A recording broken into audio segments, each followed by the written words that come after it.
Good morning student. मैं Naresh sir और आप देख रहे हैं YouTube channel Gurukul study zone.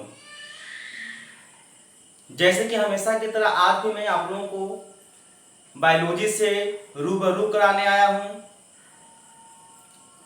Biology में कुछ हम लोग शुरू भी कर चुके थे। जो पहला चैप्टर जैव प्रक्रम पोषण का ही पॉइंट था, टॉपिक था, जिसका नाम था आहार नाल। मनुष्य के आहार नाल की बनावट और संरचना के बारे में हम लोग पढ़ लिए थे। आज हम लोग पढ़ेंगे आहार नाल में भोजन की पाचन की क्रिया कैसे होती है, यानी पाचन तंत्र के बारे में हम लोग पढ़ेंगे। तो सबसे पहले हम लोग जानेंगे कि पाचन तंत्र क्या है, मनुष्य में भोजन की पाचन कैसे होती है। तो आज का टॉपिक है पाचन तंत्र, जो बायोलॉजी क्लास 10th का पहला चैप्टर का ही पॉइंट है, टॉपिक है, जिसका नाम है पाचन तंत्र, जो कि पहला पार्ट जैव प्रक्रम पोषण से लिया गया है। तो सबसे पहले हम लोग जानेंगे कि ये पाचन तंत्र है क्या। पाचन तंत्र जो है क्या है, पाचन तंत्र किसे कहते हैं, सबसे पहले हम लोग यही जानेंगे। तब जानेंगे आगे चल के हम लोग जानेंगे कि मनुष्य में पाचन तंत्र की क्रिया कैसे संपन्न होती है, पाचन की क्रिया कैसे संपन्न होती है, भोजन की पाचन कैसे होती है, अब भोजन की पाचन होना क्यों जरूरी होता है। तो चलिए हम लोग स्टार्ट करते हैं। यदि हमारे चैनल को सब्सक्राइब नहीं किए हैं तो सब्सक्राइब कर लीजिएगा और बेल आइकन को दबा दीजिएगा, ताकि हमारे द्वारा जो भी नोटिफिकेशन जारी किया जाए आप लोग तक पहुंच सके। तो पाचन तंत्र क्या है, सबसे पहले हम लोग जानेंगे बाबू कि पाचन तंत्र क्या है। तो भोजन को पचाने के लिए कई ग्रंथियां कार्य करती है और पाचन क्रिया भी उसमें कार्य करती है और आहार नाल भी उसमें होते हैं। अर्थात हम लोग पाचन तंत्र की बात करें तो हम लोग लिख सकते हैं कि आहार नाल और पाचक ग्रंथियां, आहार नाल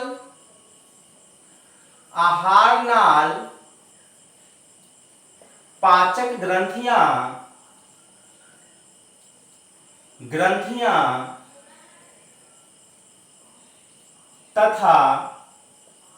तथा पाचन क्रिया मिलकर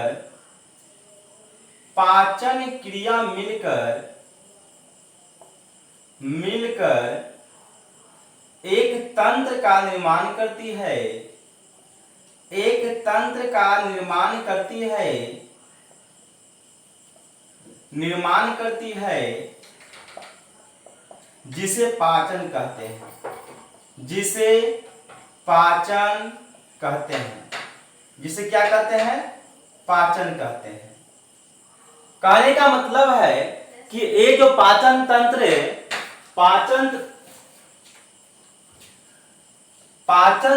में जो होता है, आहार नाल, पाचक ग्रंथियां तथा पाचन क्रिया मिलकर एक तंत्र का निर्माण करती है, जिसे पाचन कहते हैं, जिसे क्या कहते हैं, पाचन कहते हैं। तो समझना है कि भोजन का पाचन क्या होता है। भोजन की पाचन की बात हम करते हैं तो भोजन में हम लोग जो है पोषक तत्व करते हैं। तो पोषक तत्व में कार्बोहाइड्रेट होता है, प्रोटीन होता है, कार्बोहाइड्रेट, प्रोटीन, वसा, खनिज लवण और विटामिन, ये सब जो है, इसी सब को जो जटिल सब पदार्थ होता है, इसमें जो जटिल पदार्थ होता है, तो जटिल पदार्थ को सरल में तोड़ देना ही पाचन क्रिया कहलाता है। जटिल पदार्थ को सरल पदार्थ में तोड़ देना ही क्या होता है, पाचन कहलाता है। और फिर सरल पदार्थ का परिवर्तन ऊर्जा में होता है। जो रक्त में घुलकर ऊर्जा का निर्माण करता है, इसी क्रिया को हम लोग पाचन कहते हैं। पाचन तंत्र क्या है, सबसे पहले समझेंगे कि पाचन तंत्र क्या है। तो पाचन तंत्र हम लोग समझेंगे कि आहार नाल, पाचक ग्रंथियां तथा पाचन क्रिया मिलकर एक तंत्र का निर्माण करती है, जिसे पाचन कहते हैं। फिर से समझेंगे कि पाचन तंत्र है क्या। तो पाचन तंत्र आहार नाल, पाचक ग्रंथियां तथा पाचन क्रिया मिलकर एक तंत्र का निर्माण करती है, जिसे पाचन कहते हैं। आप लोग लिख सकते हैं कि पाचन तंत्र क्या है।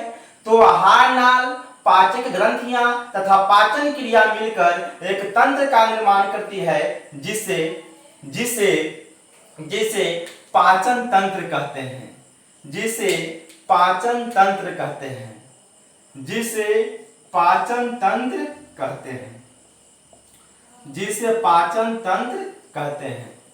कहने का मतलब है कि एक हम लोग पाचन तंत्र के बारे में हम लोग पढ़ लिए। अब हम लोग समझेंगे कि पाचन जो है क्या, क्यों जरूरी होता है। इसके बारे में हम लोग पढ़ेंगे कि पाचन जो है जरूरी क्यों होता है, पाचन होता किसका है। तो बाबू हम लोग भोजन करते हैं। तो भोजन जब हम लोग करते हैं, इस भोजन में जो भोजन हम लोग करते हैं, भोजन ग्रहण करते हैं, तो भोजन में पोषक तत्व होते हैं। तो वो पोषक तत्व कौन कौन से होता है। तो इसमें पोषक तत्व जो होता है, 5 प्रकार की पोषक तत्व होता है। 5 प्रकार की पोषक तत्व होता है, जिससे ऊर्जा की प्राप्ति होती है। पहला जो पोषक तत्व होता है, इसको हम लोग कहते हैं कार्बोहाइड्रेट। कार्बोहाइड्रेट, इसको क्या कहते हैं, कार्बोहाइड्रेट। दूसरा जो होता है, दूसरा हम लोग इसको कहते हैं प्रोटीन। दूसरा क्या होता है, प्रोटीन। दूसरा जो रहता है, उसको हम लोग प्रोटीन कहते हैं। तीसरा पोषक तत्व की बात करें तो वसा आ जाता है, वसा। चौथा पाचक तत्व की बात करें, पोषक तत्व की बात करें तो खनिज आ जाता है, खनिज लवण। और पांचवा की बात करें तो पांचवा में विटामिन आ जाता है, विटामिन। अब जो है जब भोजन करते हैं तो भोजन में कार्बोहाइड्रेट, प्रोटीन, वसा, खनिज और विटामिन होता है कि इसके जटिल रूप को सरल रूप में तोड़ देना ही क्या कहलाता है, पाचन कहलाता है। भोजन का पाचन कहलाता है। इसके जटिल मतलब हार्ड, मतलब जो पच नहीं सकता है। तो कहने का मतलब है कि इसके जटिल पदार्थ को सरल पदार्थ में तोड़ देना ही क्या कहलाता है, पाचन कहलाता है। जब जटिल पदार्थ को, कार्बोहाइड्रेट, प्रोटीन और वसा के जटिल पदार्थ को सरल पदार्थ में तोड़ देते हैं, तब इसका फिर जो है रक्त में घुलकर ऊर्जा का निर्माण करता है। आगे चलकर जो है ये ऊर्जा का निर्माण करता है, यानी ये जो है जटिल पदार्थ को सरल पदार्थ में तोड़ते हैं और इससे फिर क्या प्राप्ति होता है, ऊर्जा की प्राप्ति होता है। तो ऊर्जा की प्राप्ति करना ही क्या होता है, पाचन कहलाता है। भोजन का पाचन कहलाता है। अर्थात हम लोग समझे कि भोजन जब करते हैं तो उसमें पोषक तत्व होते हैं। तो पोषक तत्व के जटिल पदार्थ को सरल पदार्थ में तोड़ देना और सरल से ऊर्जा में परिवर्तन हो जाना, सरल पदार्थ से ऊर्जा में परिवर्तन हो जाना ही पाचन कहलाता है। जो भोजन करते हैं तो भोजन में जो पोषक तत्व होता है, तो पोषक तत्व के जटिल पदार्थ को सरल पदार्थ में तोड़ देना और सरल पदार्थ जब ऊर्जा में परिवर्तन होता है, जिसे पाचन कहते हैं। अब जो है पाचन की क्रिया कैसे होती है, इसके बारे में हम लोग जानेंगे कि पाचन की क्रिया होती कैसे है। सबसे पहले हम लोग जो है ये आहार नाल का चित्र हम लोग देखेंगे, आहार नाल का फिगर देखेंगे और इसमें समझेंगे। हम आप लोग को पिछले क्लास में बताए थे आहार नाल की बनावट और संरचना के बारे में, कि आहार नाल की संरचना के बारे में बता दिए थे कि उसकी बनावट कैसी होती है और कहां कहां पे क्या होता है, ये सारे चीज हम बताए हैं। हमें उम्मीद हुआ कि आप लोग उस वीडियो को देखे होंगे और आप लोग को समझ में भी आया होगा। अब आप लोग जो है उसके विस्तार से रूप में जान रहे हैं, सारा चीज जान रहे हैं कि क्या होता है। अब आपको जानना है कि कौन चीज कहां पे है, क्योंकि उसका विस्तार से आप लोग जान रहे हैं, सारा चीज को बता दिया गया है। अब केवल आप लोग को जान लेना है कि कौन चीज कहां। जैसे मुख, हम बात करेंगे मुख की, मुख या मुख गुहा, तो आप लोग मुख के बारे में पूरा विस्तार से पढ़ चुके हैं।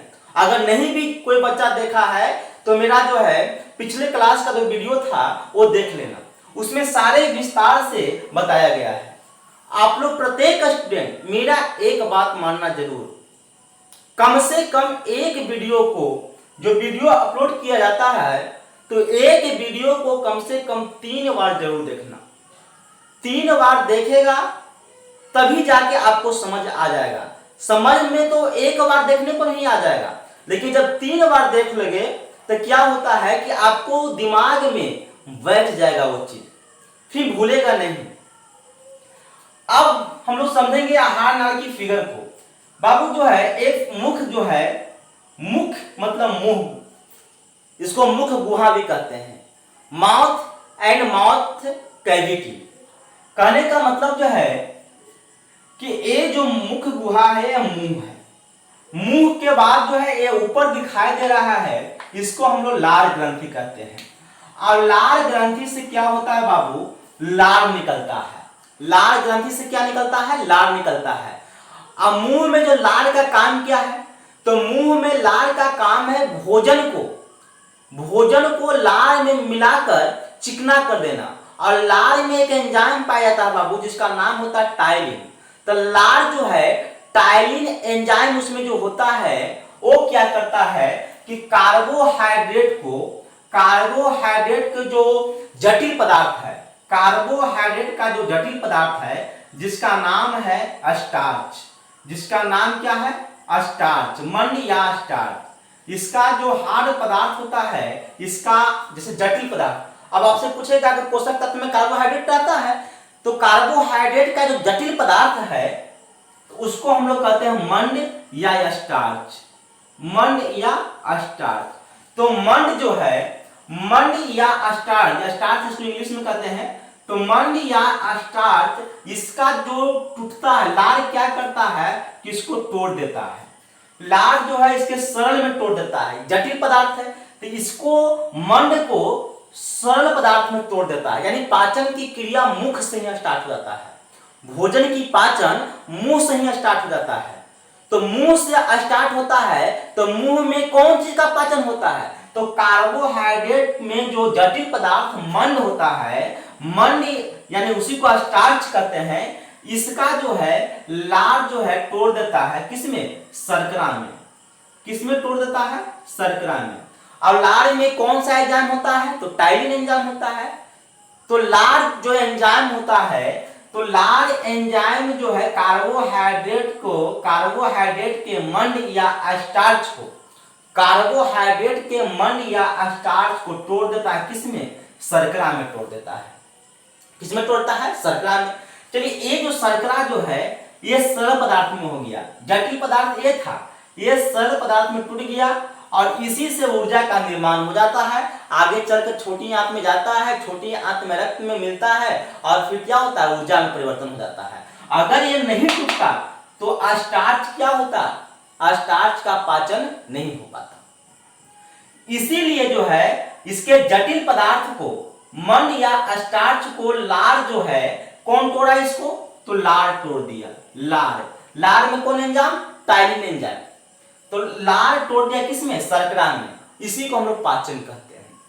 अब जो है बाबू मुंह में जो है, मुंह में से जो भोजन आया ये आया कहाँ, ग्रसनी में। कहाँ आया बाबू, ग्रसनी में।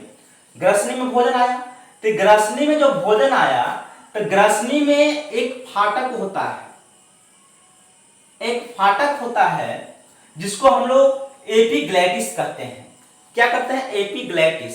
हम आपको बताए थे बाबू कि ग्रसनी जो होता है 2 भाग में खुलता है, ग्रसनी 2 भागों में खुलता है जिसको निगल द्वार और कंठ द्वार कहते हैं। तो देखिए यही जो है ये सीधे जो आता है ग्रसनी दो भाग में खुला, ये जो हुआ आपका क्या हुआ, ये ग्रसनी हो गया। तो ग्रसनी दो भाग में खुला, निगल द्वार कंठ द्वार। तो निगल द्वार के सीधे वाला भाग जो होता है वो क्या होता है, ग्रास नली। ग्रास नली। और जो पीछे वाला भाग यानी इससे ये इस तरफ से आता है, इस तरफ से ऐसे ये मिलता है, ऐसे सीधे से निकलता है। तो ये जो यहां से निकलता है इससे आता है इस तरफ, ये जो है ये सीधे श्वास नली जो आता है यहाँ पे, तो ये होगा आपका कंठ द्वार। ये सीधे जो आया ये निगल द्वार। तो कंठ द्वार किसमें खुलता है, श्वास नली में।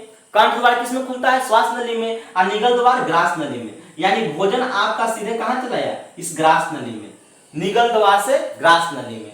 अब जो है ये भोजन जो है यहाँ आ गया, इसमें आ गया, ये सीधे भोजन आ गया किसमें, अमाशय में आ गया। किसमें आ गया, अमाशय में। तो अमाशय में जब आता, मान लिया जाए कि बाबू यहाँ से भोजन आया, ये भोजन आया, ये भोजन आया, ये सब भोजन जो है यहाँ से यहाँ आया, यहाँ से यहाँ आया, फिर ग्रास नली में आया, ग्रास नली होते हुए कहाँ आ गया, ये आ गया आपका अमाशय में। मान लिया कि ये भोजन है। अब जो है अमाशय में भोजन आ गया बाबू, तो अमाशय आप लोग पढ़े हैं कि अमाशय है क्या। अमाशय के रूप में आपको बताया गया था, आपको बताया गया होगा कि अमाशय जो है उदर गुहा के ऊपर, उदर गुहा के ऊपर बाईं ओर अनुप्रस्थ की दिशा में फैली होती है। देखिए यही अमाशय है। देखिए उदर गुहा के ऊपर किस साइड में, दाहिनी ओर, बाईं ओर है। ये साइड दाहिना और इस क्या हुआ, बामा हो गया। तो ये जो है अमाशय जो है उदर गुहा के ऊपर बाईं ओर स्थित है, यानी इस साइड स्थित है। इस साइड क्या है, बायां है, तो बाईं ओर स्थित है। अमाशय में क्या होता है कि अमाशय में आपको जठर ग्रंथि पाया जाता है। अमाशय में क्या होता है, जठर ग्रंथि। तो जो जठर ग्रंथि होता है बाबू, जठर ग्रंथि से 3 तरह के जठर रस निकलते हैं। अमाशय में जठर ग्रंथि से रस निकलती है। कौन से रस, जठर रस। जठर रस क्या करता है, भोजन को पचाने का कार्य करता है। तो जठर रस में 3 तरह के निकलते हैं, अम्ल भी निकलते हैं और एंजाइम भी निकलते हैं। तो जठर रस में क्या क्या निकलता है, तो आपको बताया गया था HCl हाइड्रोक्लोरिक अम्ल, HCl हाइड्रोक्लोरिक अम्ल, उसके बाद म्यूकस या श्लेष्मा, दोनों एक ही, म्यूकस या श्लेष्मा। तीसरा जो निकला था वो आपको बताया गया था क्या, पेप्सिनोजेन। क्या बताया गया था, पेप्सिनोजेन। तीसरा एंजाइम बताया गया था क्या आपको, पेप्सिनोजेन।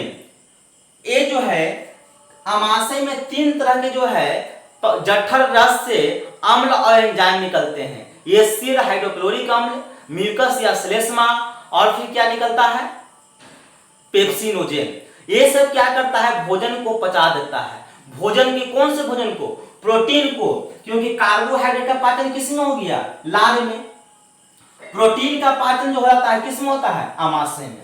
अमाशय में प्रोटीन का पाचन हो गया। अब देखिए बाबू, कार्बोहाइड्रेट का पाचन हो गया, प्रोटीन का पाचन हो गया।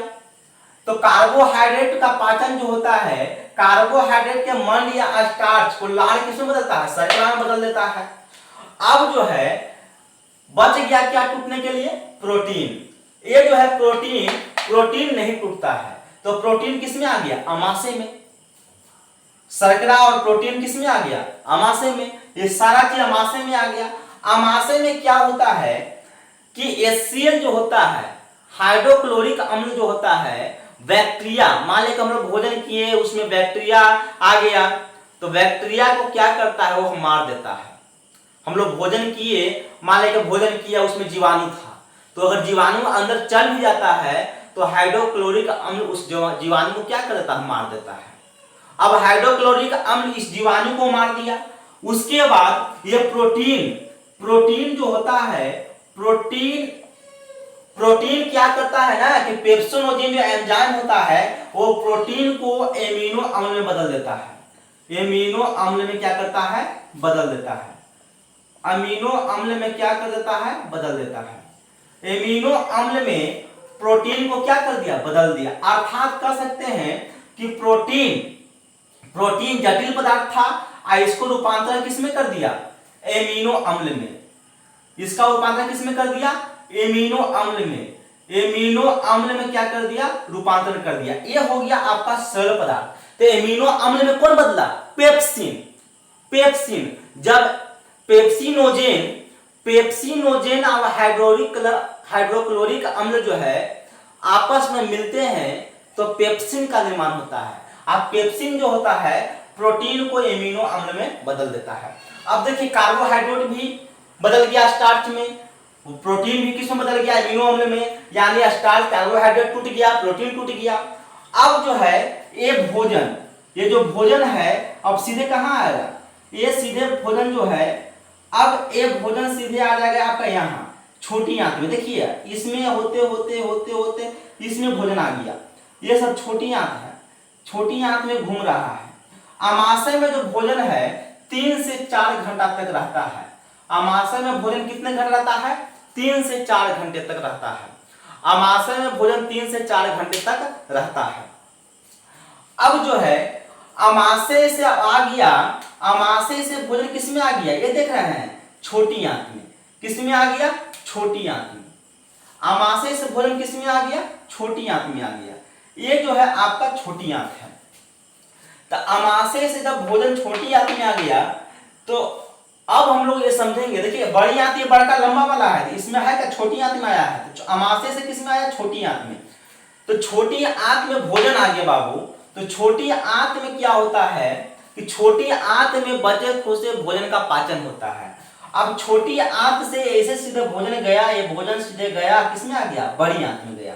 और बड़ी आंत में क्या होता है, बड़ी आंत में भोजन का अवशोषण होता है। छोटी आंत में भोजन पूर्ण रूप में पच जाता है। अब बताया गया था कि छोटी आंत 3 भाग में बटा होता है। कौन कौन से, तो ग्राहनी, जेजुनम, इलियम। ग्राहनी, जेजुनम, इलियम। बड़ी आंत भी बटा हुआ रहता है 2 भागों में, कोलन और मलाशय, जिसको रेक्टम भी कहते हैं। अब जो है ये आपका यकृत है, यकृत। ये क्या है, अग्न्याशय है। 2 ग्रंथि के बारे में हम आप लोग को नहीं पढ़ाए थे। ये दोनों ग्रंथि जो है हम बाद में पढ़ाएंगे, जब पाचन तंत्र हम पढ़ा देंगे तब। सबसे पहले आप लोग जो है इसको याद करिए। पहले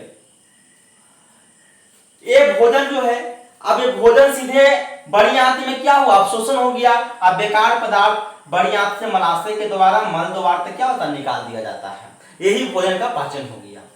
अब इसको हम लोग विस्तार से पढ़ेंगे।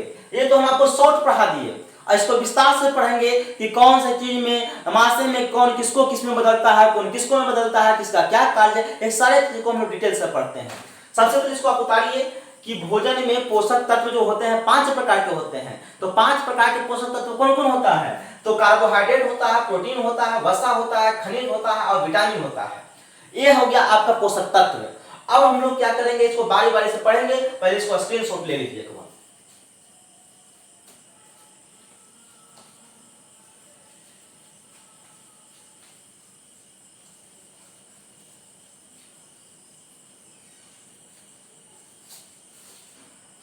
अब समझेंगे हम लोग।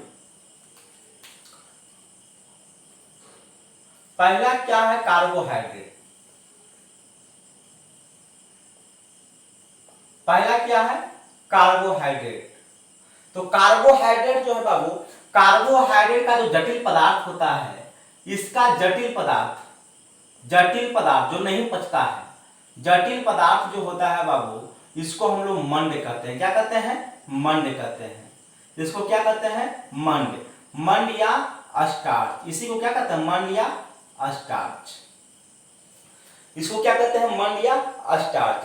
तो ये जो है जब भोजन मुंह में लिया, तो भोजन मुंह में जब लिया, तो मुंह में जो भोजन लिया तो उसमें लार ग्रंथि से लार निकलता है।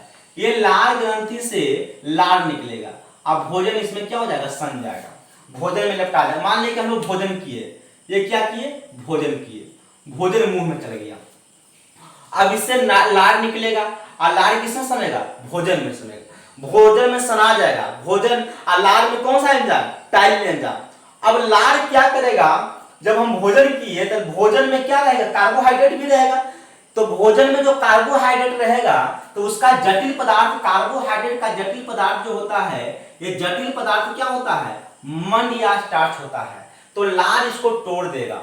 लार इसको किस में तोड़ देगा, लार जो है इसको तोड़ देगा, लार क्या करेगा, लार तोड़ेगा किस में, स्टार्च में, लार किस में इसको तोड़ देगा, स्टार्च में, लार किस में तोड़ देगा, स्टार्च में। अब समझिएगा मंड, ये जो जटिल पदार्थ है, कार्बोहाइड्रेट का जटिल पदार्थ मंड या स्टार्च है, इसको लार तोड़ दिया तो लार किस में तोड़ दिया, शर्करा में, लार किस में तोड़ दिया, शर्करा में। चलिए अब देखिए कार्बोहाइड्रेट टूट गया, कार्बोहाइड्रेट टूट गया, बस मुंह में इतना ही होता है भोजन का पाचन, जो कार्बोहाइड्रेट होता है उसका जो जटिल पदार्थ मंड होता है, मंड को शर्करा में तोड़ दिया, अब मुंह में भोजन का कुछ काम नहीं है। अब क्या किया कि ये भोजन जो मुंह जो है, मुंह के द्वारा जो है, मुंह से भोजन सीधे आता है, मुंह से सीधे जो भोजन है वो ग्रसनी में आता है, किस में आता है, ग्रसनी में। अब जैसे ही ग्रसनी में भोजन आता है तो ग्रसनी में जो भोजन आता है तो ग्रसनी के दो भाग होते हैं, कंठ द्वार और निगल द्वार, आप लोग को बताया गया है। तो कंठ द्वार पे क्या होता है कि एक फाटक लग जाता है जिसको एपिग्लेटिस कहते हैं। अब ये क्या करता है कि भोजन को श्वास नली में नहीं जाने देता है, कंठ द्वार में नहीं जाने देता है, अगर कंठ में जाएगा तो भोजन किस में आ जाएगा, नाक में चल जाएगा, समझ गया। तो ये जो है भोजन को जाने नहीं देता। कंठ में क्या होता है कि एक फाटक होती है जिससे हम लोग एपिग्लेटिस कहते हैं। इसका कार्य क्या है कि जब हम लोग भोजन करते हैं तो कंठ द्वार होता है इसको बंद कर देना। आप भोजन जब कर लिए, सांस लेते हैं तो उसको कंठ द्वार को खोल देना, यही काम है। भोजन जब करते हैं तो कंठ द्वार के बंद कर लेना, और जब सांस लेंगे तो कंठ द्वार के खोल देना, इसी को हम लोग एपिग्लेटिस कहेंगे। अब जो है ये भोजन सीधे आ गया निगल द्वार होते हुए, इसका अगला भाग में कहां आ गया, ग्रास नली होते हुए, ग्रास नली है तो ग्रास नली होते हुए भोजन किस में आ गया, ये ग्रास नली में है, सीधे यहां से भोजन होते हुए कहां गया, ये आमाशय में। यानी अब जो है भोजन किस में आ गया, आमाशय में, भोजन किस में आ गया, आमाशय में। देखिए कार्बोहाइड्रेट का पाचन किस में हो गया, जटिल पदार्थ यानी मंड या स्टार्च में, ये किस में, कौन बदला, लार, लार किससे निकला, तो लाल ग्रंथि से, लार किससे निकलता है, तो लाल ग्रंथि से। चलिए पाचन की क्रिया हो गया, यहाँ पाचन की क्रिया, कार्बोहाइड्रेट का पाचन हो गया। अब जो है दूसरा, ये तो हो गया किस में, मुख में, ये जो हुआ किस में हुआ, मुंह में हो गया, किस में हो गया, मुख में। अब जो है भोजन कहां गया, आमाशय में, दूसरा में भोजन कहां गया, आमाशय में, भोजन आ गया बाबू आमाशय में, ये भोजन कहां गया, आमाशय में। जब भोजन आमाशय में आ गया तो आमाशय में एक ग्रंथि होता है, क्या होता है, ग्रंथि होता है, आमाशय में ग्रंथि होता है। चलिए इसको आप इसको समझिए पहले, इस समझ लिए कार्बोहाइड्रेट टूट गया, मुंह में जो है, मुख में टूट गया, पहला जो है, पहला कार्बोहाइड्रेट मुख में पाचन हो गया, मुंह में पाचन हो गया। अब कार्बोहाइड्रेट का पाचन हो गया, बाकी क्या बचा, प्रोटीन। अब भोजन कहां आ गया, आमाशय में, भोजन कहां आ गया, आमाशय में। चलिए यहां पर देखेंगे अब भोजन जो है आमाशय में आ गया, आमाशय में भोजन आ गया, भोजन आमाशय में आ गया, मुंह से ग्रसनी निगल द्वार होते हुए, ग्रास नली होते हुए भोजन कहां गया, आमाशय में। आमाशय में ग्रंथि होता है जिसे हम लोग कहते हैं जठर ग्रंथि, क्या कहते हैं, जठर ग्रंथि। आमाशय में एक ग्रंथि होता है, इसको जठर ग्रंथि कहते हैं या आमाशय ग्रंथि भी कहते हैं। जठर में 3 तरह के एंजाइम निकलते हैं, जठर में जो है 3 तरह के एंजाइम निकलते हैं। जठर से जो होता है जठर रस निकलता है, जठर ग्रंथि से क्या निकलता है, जठर रस, जठर रस, जठर रस, जठर ग्रंथि से जठर रस निकलता है।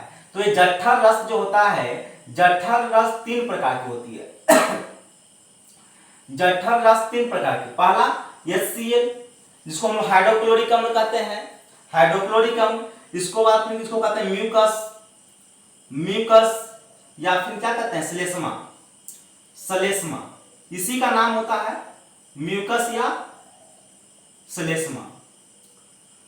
तीसरा जो होता है, तीसरा एपिनोजेन होता है, पेप्सिनोजेन, तीसरा होता है पेप्सिनोजेन, पेप्सिनोजेन। तीसरा क्या होता है? पेप्सिनोजेन। क्या है? Pepsinogen, pepsinogen, pepsinogen, pepsinogen. अब ये जो हाइड्रोक्लोरिक अम्ल जो है, जो अमाशय में भोजन आया, तो जो अमाशय में भोजन आया बाबू, तो ये जो भोजन अमाशय में आ गया, तो ये अमाशय में जो भोजन आया, इसमें जो जीवाणु आ जाता है, जीवाणु को क्या करता है? ये नष्ट कर देता है। जो भी जीवाणु आता है इसको क्या कर देता है? नष्ट कर देता है।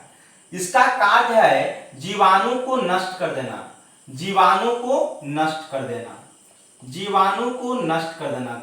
कौन? किसका काम है? हाइड्रोक्लोरिक। अब आपसे पूछेगा कि अमाशय में HCl हाइड्रोक्लोरिक अम्ल का कार्य क्या है? तो जीवाणु को, बैक्टीरिया को नष्ट कर देना। चलिए, इसका कार्य हो गया। ये क्या करता है? म्यूकस का कार्य क्या है ये समझेंगे। तो म्यूकस का कार्य क्या है वो ये समझेंगे। पहले जो है, मान लिया जो कि ये जो है भोजन इसमें पहुंचा हुआ है, चलिए ठीक है, भोजन इसमें पहुंचा हुआ है, भोजन इसमें है आया हुआ। तो म्यूकस का जो कार्य है बाबू, ये म्यूकस एक इस तरह की झिल्ली है, अमाशय के ऊपर दीवार में जो होती है झिल्ली होती है। तो यही जो झिल्ली है म्यूकस है, इसको श्लेष्मा कहते हैं। जो चिपचिपा होता है, कैसा होता है? चिपचिपा। ये जो होता है अमाशय के नीचे दीवार में झिल्ली होती है, जिसको हम लोग श्लेष्मा कहते हैं, म्यूकस कहते हैं। म्यूकस एक चिपचिपा पदार्थ है, चिपचिपा पदार्थ। म्यूकस क्या है? म्यूकस या श्लेष्मा चिपचिपा पदार्थ है जो अमाशय की दीवार में सटा रहता है। ये क्या करता है कि हाइड्रोक्लोरिक अम्ल जब निकलता है तो हाइड्रोक्लोरिक अम्ल जब इसमें आ जाएगा, तो हाइड्रोक्लोरिक अम्ल बहुत खतरनाक है। ये क्या करता है कि हाइड्रोक्लोरिक अम्ल क्या करेगा कि अमाशय की दीवार को नष्ट कर देगा, अमाशय की दीवार को नष्ट कर देगा।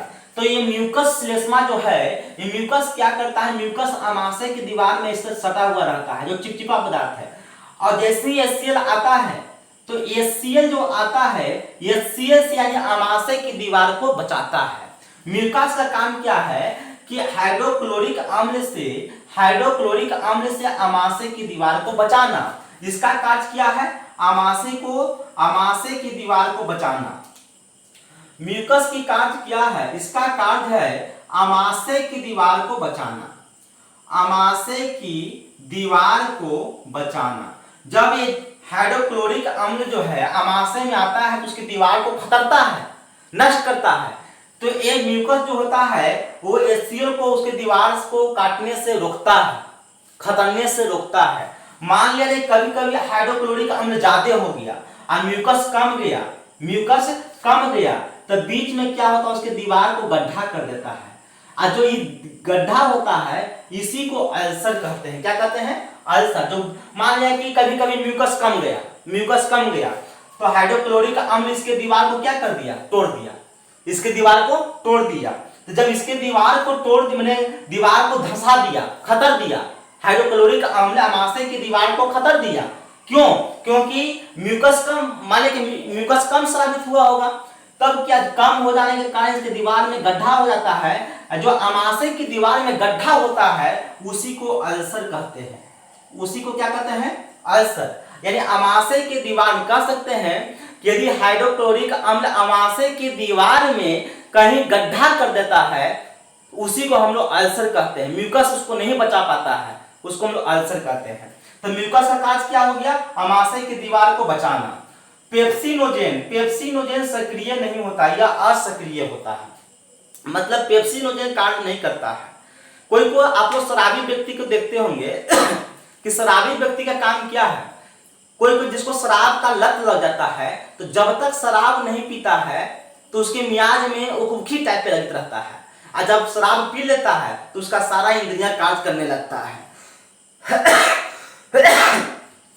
पेप्सिनोजेन एक शराबी व्यक्ति की तरह है, यह असक्रिय है, यह कोई कार्य करता नहीं है अमाशय में।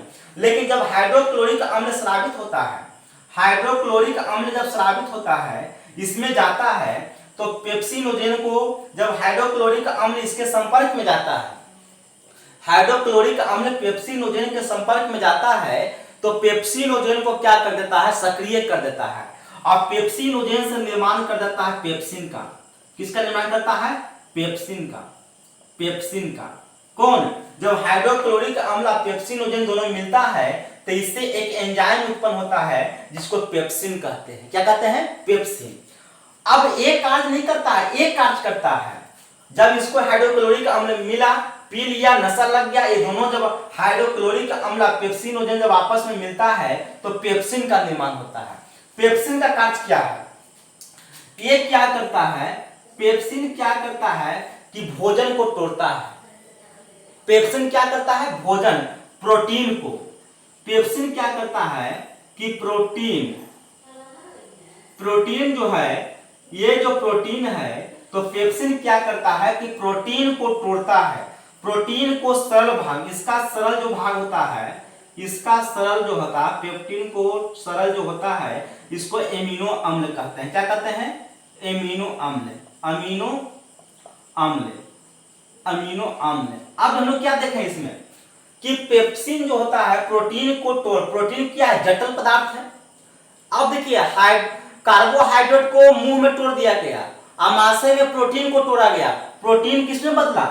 प्रोटीन जो है, प्रोटीन पे कार्य किया पेप्सिन, तो प्रोटीन पर जब पेप्सिन कार्य करता है, पेप्सिन एंजाइम है, तो पेप्सिन जब कार्य करता है तो इसको किसमें बदल देता है? यानी इसका सरल पदार्थ क्या हो जाता है इसका? तो सरल जो पदार्थ होता है, ये सरल पदार्थ एमिनो अम्ल होता है। अर्थात आपको कहेगा कि प्रोटीन किसमें परिवर्तन होता है? तो एमिनो अम्ल में। कार्बोहाइड्रेट किसमें परिवर्तन होता है? तो स्टार्च में। प्रोटीन किसमें परिवर्तन होता है? एमिनो अम्ल में। तो प्रोटीन को कौन तोड़ता है?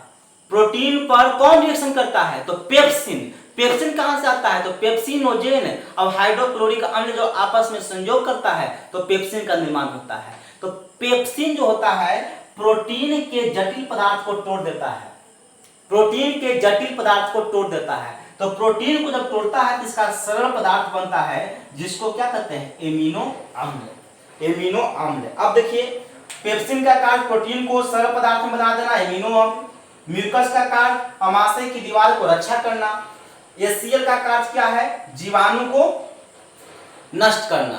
HCl का कार्य क्या है? जीवाणु को नष्ट करना और पेप्सिनोजेन को सक्रिय करना। HCl का क्या कार्य है? जीवाणु को नष्ट करना और पेप्सिनोजेन को सक्रिय करके पेप्सिन एंजाइम को निर्माण करना, पेप्सिन एंजाइम को निर्माण करना, पेप्सिन एंजाइम का निर्माण करना। अब देखिए, कार्बोहाइड्रेट भी टूट गया। कार्बोहाइड्रेट किसमें टूटा? किस भाग में, किस अंग में? आमाशय में। सॉरी, कार्बोहाइड्रेट कहां टूटा? मुख में, मुंह में। कार्बोहाइड्रेट किसमें टूटा? मुख में, यानी मुख गुहा में। प्रोटीन कहां टूटा? तो आमाशय में। कहां टूटा? आमाशय में। अब जो है ये आमाशय का कार्य हो गया।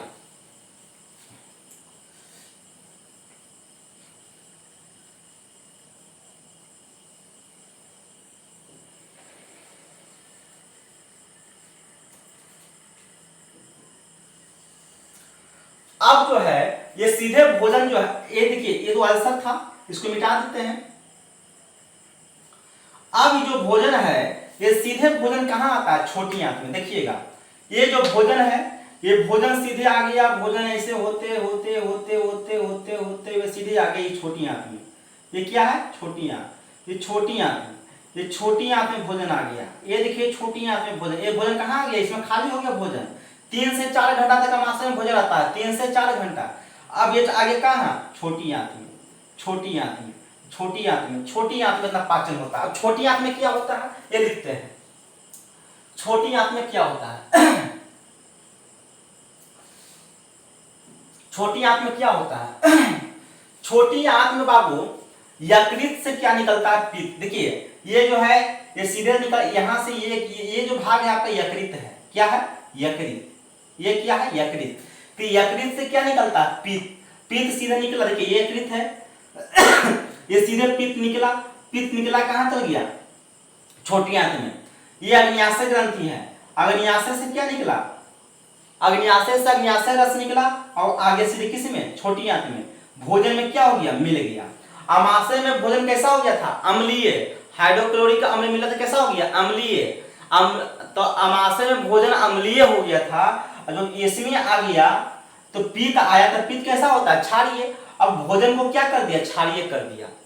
भोजन को क्या कर दिया, छाड़िए। अब छोटी आंत में जो है, छोटी आंत में दो ग्रंथि होती है। छोटी आंत में जो ग्रंथि होती है, छोटी आंत में दो ग्रंथि होती है। ग्रंथि, ये भी क्या होता है, ग्रंथि। छोटी आंत में दो ग्रंथि।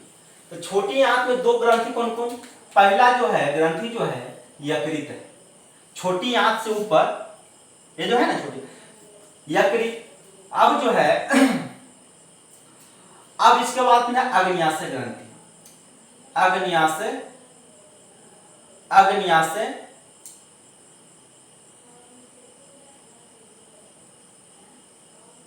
अग्न्याशय ग्रंथि, यकृत ग्रंथि। यकृत जो है स्राव होता है। यकृत से क्या स्राव? स्राव मतलब निकलना। स्राव का मतलब क्या होता है, निकलना। यकृत से स्राव क्या होता है, पीत। क्या होता है, पीत। अग्न्याशय से क्या स्राव होता है? तो अग्न्याशय से अग्न्याशिक रस, अग्न्याशी रस, अग्न्याशय, न्यासी रस, अग्न्याशी रस, अग्न्याशी रस। अब जो है यकृत जो है, यकृत से पीत होता है।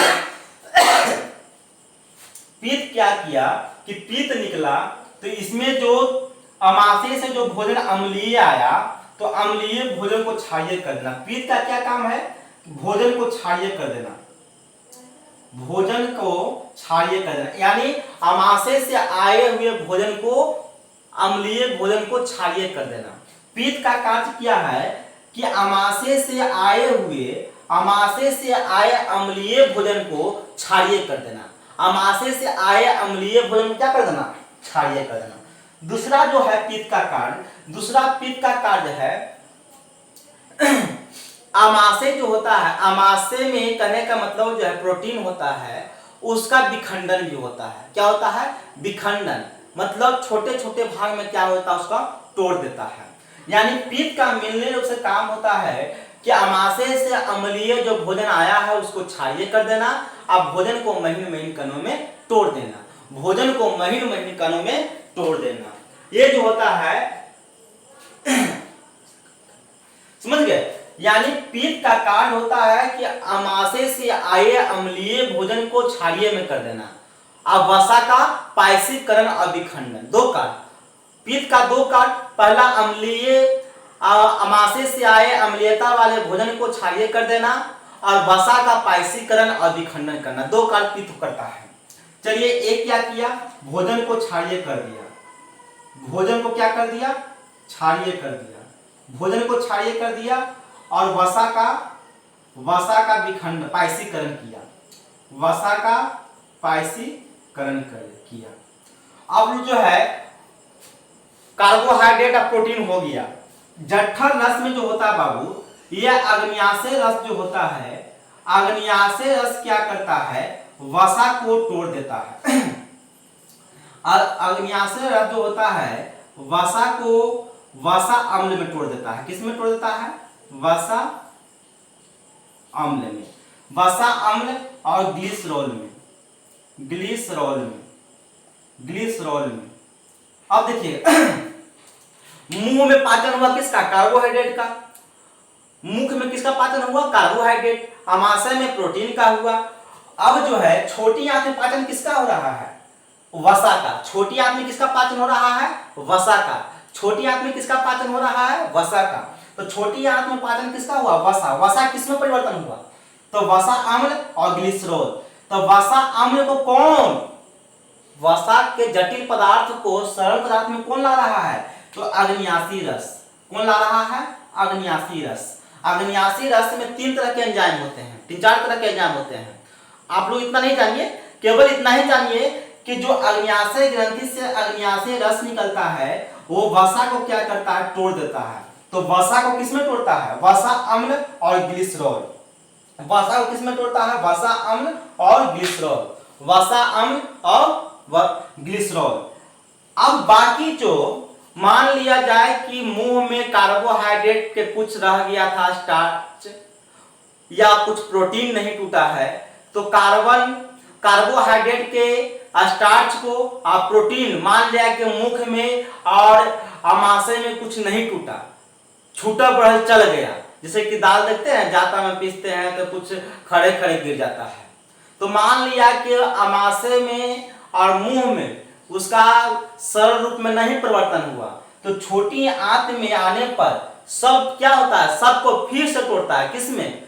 प्रोटीन को एमिनो अम्ल में, कार्बोहाइड्रेट यानी स्टार्च तो स्टार्च को शर्करा में, स्टार्च को शर्करा में, प्रोटीन को एमिनो अम्ल में और वसा को वसा अम्ल और ग्लिसरॉल में। अब जो है इस तरह जो है भोजन का जो आपको जटिल पदार्थ था वो सब टूट गया, सरल पदार्थ हो गया। अब क्या होता है कि जितने भी सरल पदार्थ हैं ये रक्त में मिलकर ऊर्जा का निर्माण करते हैं। अब जो है जब पूर्ण रूप में पाचन हो जाता है, ये सब सरल पदार्थ यानी भोजन का पाचन हो गया, जब भोजन का पाचन होता है तो ऊर्जा का निर्माण होता है, यानी पूर्ण रूप में भोजन का पाचन ये छोटी आंत में हो जाता है। पूर्ण रूप से भोजन का पाचन किसमें होता है? छोटी आंत में। तो छोटी आंत में जो भोजन का पाचन होता है बाबू, तो छोटी आंत में भोजन का पाचन होता है पूर्ण रूप में पाचन, यानी पूरा का पूरा भोजन जो होता है छोटी आंत में पच जाता है। अब आती है बड़ी आंत, तो बड़ी आंत में भोजन का पाचन नहीं होता है, बड़ी आंत में जो है केवल भोजन का अवशोषण होता है। मतलब जो ऊर्जा में जो आपका जल है, रक्त होता है, जल होता है, तो जो जल होता है वो जल को अवशोषित कर लेता है। जल को क्या करता है? उसको अवशोषित कर लेता है। जल हो गया, ऊर्जा हो गया, सबको अवशोषित कर लेता है और अवशोषित करके बेकार पदार्थ को मलाशय में पहुंचा देता है। देखिए ये जो छोटी आंत में क्या हो गया, छोटी आंत में आ गया, छोटी आंत में क्या हो गया, ये सब वसा अम्ल में ये सब टूट गया और टूटने के बाद ये भोजन किस में आएगा? बड़ी आंत में। ये क्या है? बड़ी आंत में, बड़ी आंत में, बड़ी आंत में, बड़ी आंत में, बड़ी आंत में, बड़ी आंत में ये भोजन आ गया। अब यही हो गया क्या? मलाशय। मलाशय कहने का मतलब जो है बेकार पदार्थ। अब यहीं से बेकार पदार्थ क्या हो गया? जमा हो गया। अब मलाशय के द्वारा मल द्वार में क्या होता है कि मलाशय में जमा होता है, रेक्टम में जमा होता है और निश्चित अनुसार समय इच्छा अनुसार क्या होता है, फिर यहाँ से मल को निकाला जाता है। इस प्रकार क्या होता है? भोजन का पाचन होता है। पाचन तंत्र संपन्न, पाचन क्रिया संपन्न। आप लोगों को समझ में आया होगा, ये हम उम्मीद करते हैं। चलिए इसी चीज को हम लोग लिख लेंगे। लिखिएगा पाचन तंत्र क्या है, ये तो हो गया है। अब लिखेंगे, प्रश्न बनाइए आप लोग कि मनुष्य में पाचन की क्रिया कैसे संपन्न होती है। मनुष्य के आहार नाल में पाचन की क्रिया कैसे संपन्न होती है। मनुष्य के आहार नाल में पाचन की क्रिया कैसे संपन्न होती है। मनुष्य के आहार नाल में पाचन की क्रिया कैसे संपन्न होती है। मनुष्य के आहार नाल में पाचन की क्रिया कैसे संपन्न होती है। उत्तर लिखिएगा उत्तर लिखिएगा।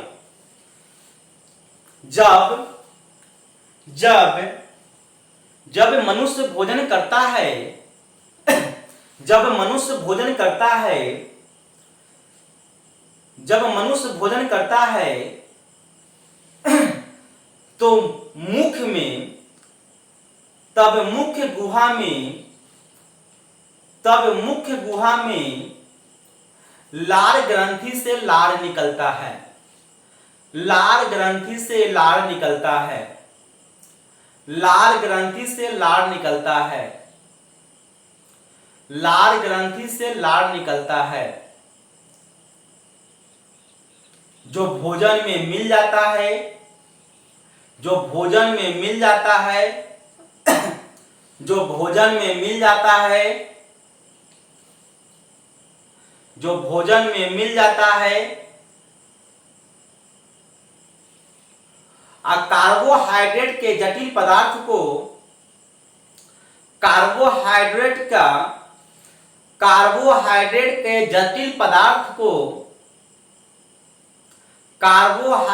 के जटिल पदार्थ स्टार्च या मंड को कार्बोहाइड्रेट के जटिल पदार्थ स्टार्च या मंड को सरल पदार्थ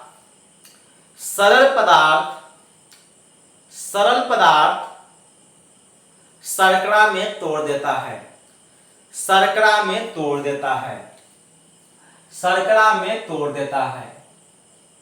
शर्करा में तोड़ देता है। शर्करा में तोड़ देता है।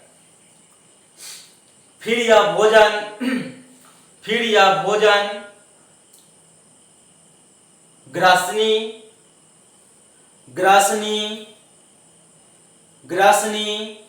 से ग्रास नली, ग्रसनी से ग्रास नली तथा ग्रास नली से आमाशय में पहुंचता है। ग्रास नली से आमाशय में पहुंचता है। ग्रास नली से आमाशय में पहुंचता है। ग्रास नली से आमाशय में पहुंचता है। आमाशय में पहुंचता है। आमाशय में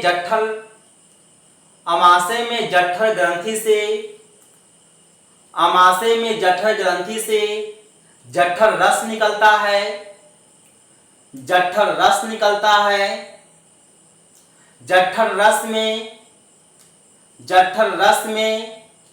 हाइड्रोक्लोरिक अम्ल, म्यूकस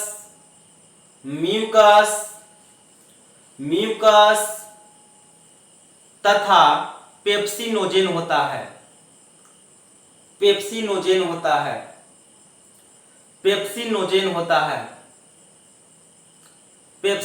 होता है।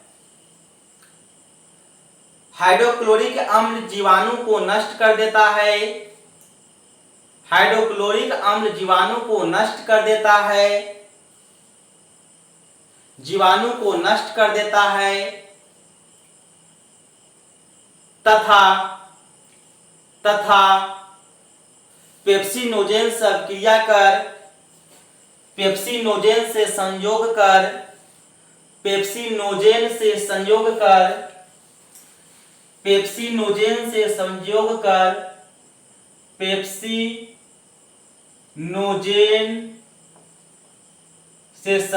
कर पेप्सिन एंजाइम का निर्माण करता है। पेप्सिन एंजाइम का निर्माण करता है। पेप्सिन एंजाइम प्रोटीन को एमिनो अम्ल में बदल देता है।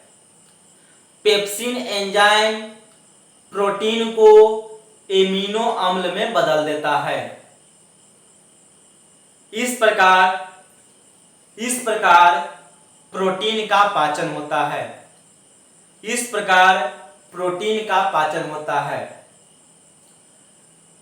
फिर भोजन आमाशय से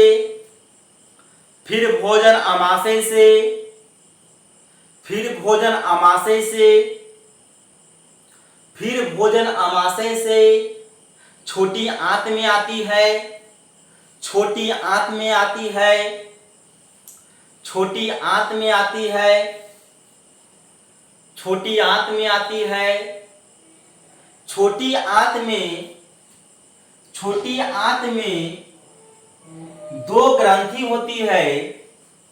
दो ग्रंथि होती है जिसे यकृत ग्रंथि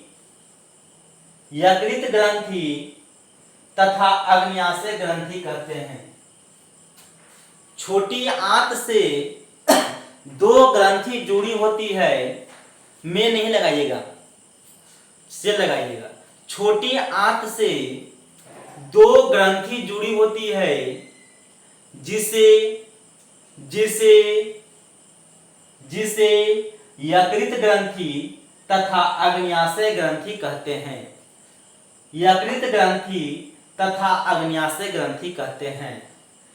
यकृत ग्रंथि से पित्त का स्राव होता है। जो भोजन के अम्लीयता को नष्ट कर क्षारीय में बदल देता है।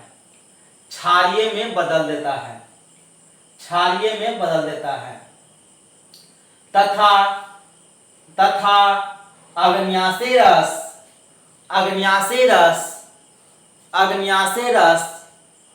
वसा अम्ल तथा ग्लिसरॉल में बदल देता है। तथा अग्न्याशय रस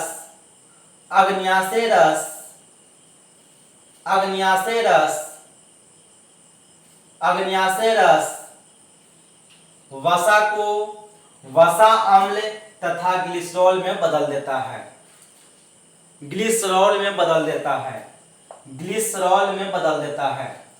अग्न्याशय रस अग्न्याशय ग्रंथि से स्रावित होता है। अग्न्याशय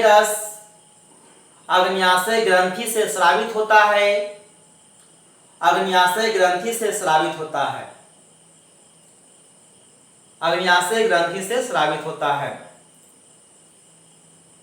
जो कार्बोहाइड्रेट का जटिल पदार्थ स्टार्च तथा प्रोटीन मुख्य गुहा तथा आमाशय में नहीं टूटता है, उसे छोटी आंत में फिर से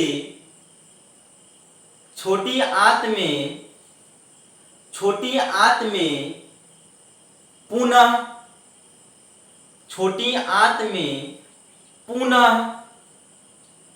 प्रोटीन को एमिनो अम्ल में स्टार्च को शर्करा में तोड़ दिया जाता है।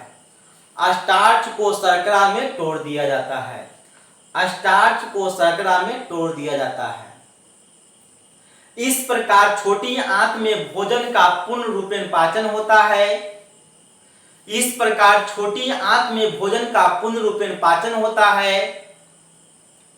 अब पचे हुए भोजन का अवशोषण बड़ी आंत में होता है।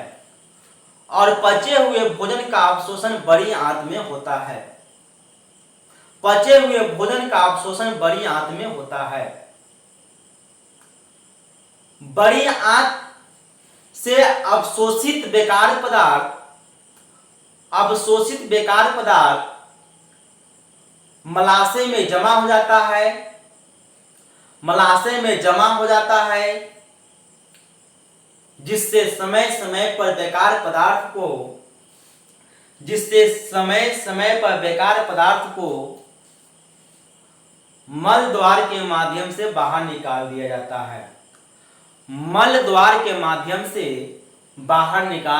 है। इस प्रकार मानव में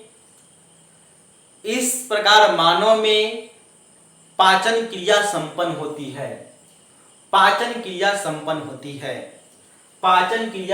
होती है। चलिए इस फिगर को आप लोग एक बार देख लीजिए। इस फिगर को उतार लीजिए, क्योंकि फिगर भी पूछ देता है जल्दी में, या स्क्रीनशॉट लीजिए। इसके बाद फिर से हम आपको एक बार बता देते हैं, फिर से समझ लीजिएगा कि कौन से किस चीज में टूटता है।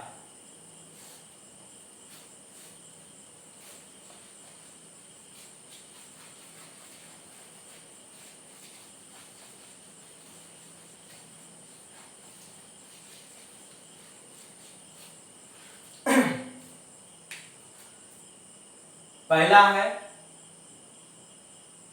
मुखिया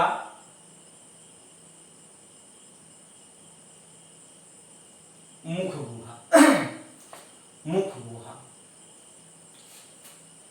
गुहा। इसमें जो होता है लाल ग्रंथि, क्या है, लाल ग्रंथि कार्बोहाइड्रेट को टूटता है।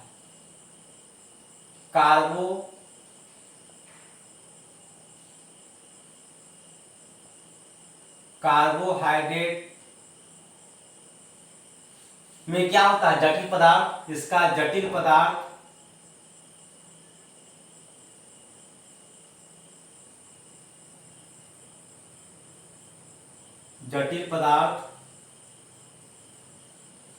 होता है क्या,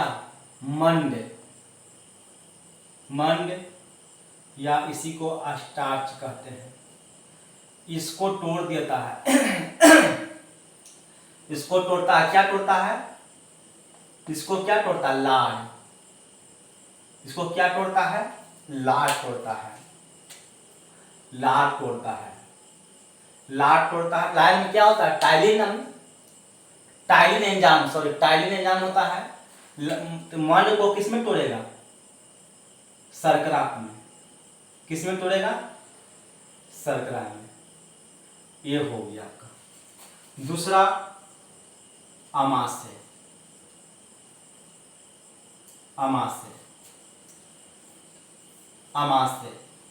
अमाशय में क्या होता है, जठर ग्रंथि, क्या होता है, जठर ग्रंथि, जठर ग्रंथि से क्या निकलता है, जठर रस,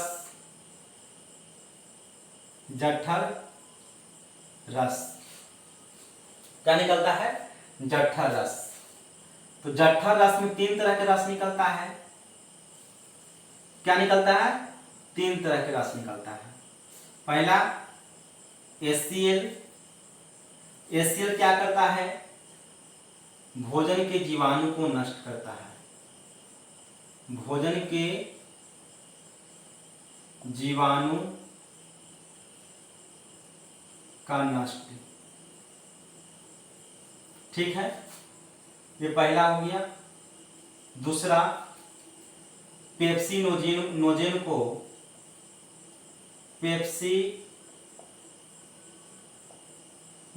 को सक्रिय करता है, सक्रिय कर पेप्सिन में बदलता है, पेप्सिन में बदल देता है। इसमें क्या होता है, श्लेष्मा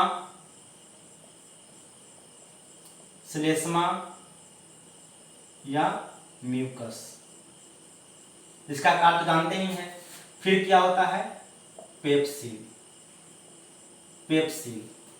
पेप्सिनोजेन से पेप्सिन हुआ, ये पेप्सिन क्या करता है, तो पेप्सिन जो है प्रोटीन को यहां लिख देते हैं, प्रोटीन को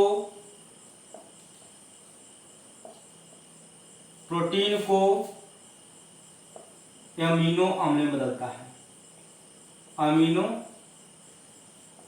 अम्ल में, प्रोटीन को एमिनो अम्ल में, इसको उतारिए, स्क्रीनशॉट कर समझने के लिए है। लास्ट में उतारनी थी। इसमें मुख गुहा में लाल ग्रंथि तोड़ता है कार्बोहाइड्रेट के जटिल पदार्थ मंड को, शर्करा में, अमाशय में जठर ग्रंथि से जठर रस निकलता है, HCl श्लेष्मा प्रोटीन HCl क्या काम है, भोजन के जीवाणु को नष्ट करना, पेप्सिनोजेन को सक्रिय करना और पेप्सिन एंजाइम को क्या करना, निर्माण करना। पेप्सिन एंजाइम प्रोटीन को एमिनो अम्ल में तोड़ देता है। चलिए हो गया।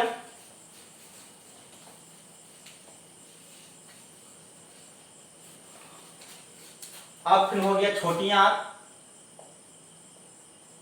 छोटी आंत में क्या होता है, छोटी आंत में 2 ग्रंथि होती है। इसमें 2 ग्रंथि होती है, पहला यकृत ग्रंथि, दूसरा अग्न्याशय ग्रंथि। अग्न्याशय ग्रंथि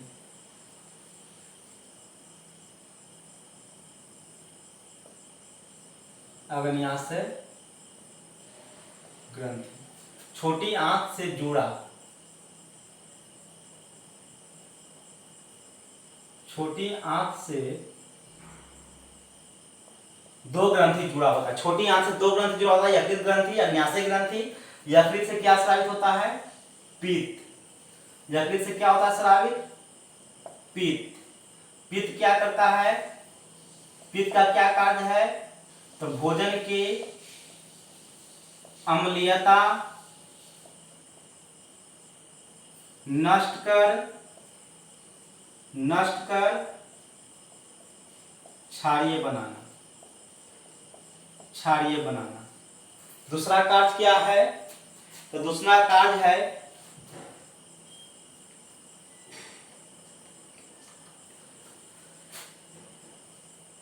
वसा का विखंडन करना। वसा का विखंडन करना। अग्न्याशय रस, अग्न्याशय ग्रंथि से कौन सा रस? अग्न्याशय रस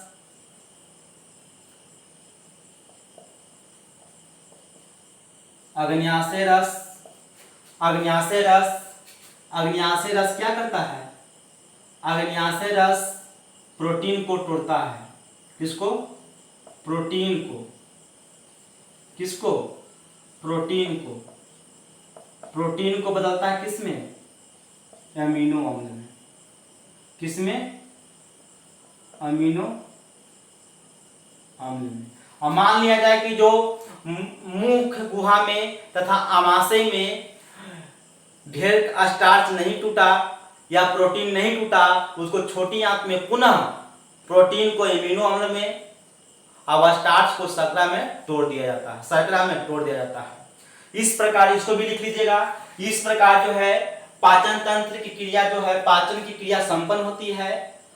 और पाचन की क्रिया संपन्न, आप लोग जो है इसको वीडियो को मात्र एक बार या 2 बार देखिएगा। ऐसे कम से कम वीडियो को 3 बार देखिएगा, आपको एक बार में ही समझ में आ जाएगा। अब जो है आपका पहला चैप्टर जो है समाप्त हो गया। मात्र जो है अगले वीडियो में हम आपको यकृत ग्रंथि और अग्न्याशय ग्रंथि के बारे में विस्तार से बताएंगे। यकृत ग्रंथि और अग्न्याशय ग्रंथि। अब जो है आपका यह चैप्टर समाप्त हो जाएगा। इसके बाद हम ऑब्जेक्टिव प्रश्न को सॉल्व करेंगे। आप लोग भी सॉल्व करिएगा। और जितने भी वीडियो हम बनाते हैं, ये प्रश्न को आप एक बार प्रश्न बनाकर देखिएगा। आपको ऐसा कभी एहसास नहीं होगा कि सर पढ़ाया हमसे प्रश्न नहीं बन रहा है। शायद ही कोई ऐसा प्रश्न होगा जो आपसे छूटेगा। लेकिन हमें उम्मीद है कि हमें यह भी आशा है कि आपसे कोई प्रश्न नहीं छूटेगा। केवल बढ़िया से मेरा बनाया हुआ वीडियो देखिए। जो हम पढ़ाते हैं इस चीज को समझिए। जो हम बताते हैं, डिस्कस करते हैं, जो पॉइंट को डिस्कस करते हैं, उस चीज को समझिएगा। हम प्रत्येक पॉइंट पे, प्रत्येक टॉपिक पर, प्रत्येक पॉइंट को लेकर चलते हैं और साथ ही साथ प्रत्येक पॉइंट को यहाँ पर लिखते हैं, बताते हैं, कई बार बताते हैं। बताने के बाद उसको नोट भी करते हैं। उसको आप लोग भी नोट करिए और आपको किसी तरह से कोई दिक्कत नहीं होगा। केवल जो जितना हम बतलाते हैं आप उसको ध्यान से पढ़िए। चलिए, तो अगले वीडियो में फिर हम बायोलॉजी के साथ मिलेंगे आपको, और पहला चैप्टर से ही मिलेंगे। जुड़ा रहेगा प्रश्न आपका, जो टॉपिक है यकृत ग्रंथि और अग्न्याशय ग्रंथि। जो हम लोग यकृत ग्रंथि अग्न्याशय ग्रंथि से हम लोग यहाँ पर अभी बात किए, उसको विस्तार से हम लोग पढ़ेंगे कि यकृत ग्रंथि और अग्न्याशय ग्रंथि है क्या। हम लोग केवल अभी इतना जान रहे हैं कि यकृत ग्रंथि से पित्त का स्राव होता है, अग्न्याशय ग्रंथि से अग्न्याशय रस का स्राव होता है।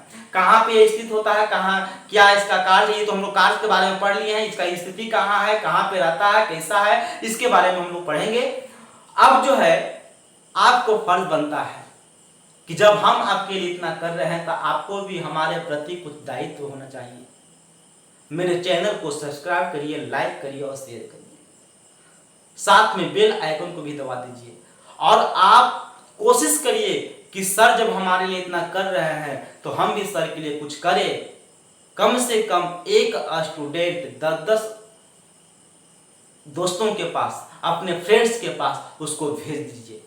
भेजकर इतना कहिए कि इसको सब्सक्राइब कर लो, लाइक करो और शेयर करो। जब हम आपको लिए इतना कर रहे हैं तो आपको भी हमारे प्रति कुछ दायित्व है। कम से कम अपने दोस्तों के पास शेयर करिए, कम से कम 10 दोस्तों के पास एक स्टूडेंट शेयर करिएगा तो बताइए कितना शेयर हो जाएगा।